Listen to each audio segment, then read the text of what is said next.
El multiplicar de las divisiones. Un día, papá y mamá decidieron que no querían vivir juntos.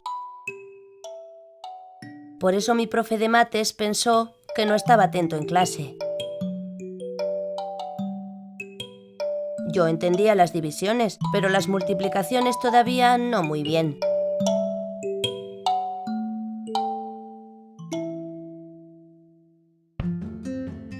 Un día mamá conoció a una chica muy simpática y bonita, Laura. Laura tiene una hija amable y alegre que se llama Inés. Al poco de conocerse, construyeron nuestro hogar en un pueblo muy bonito.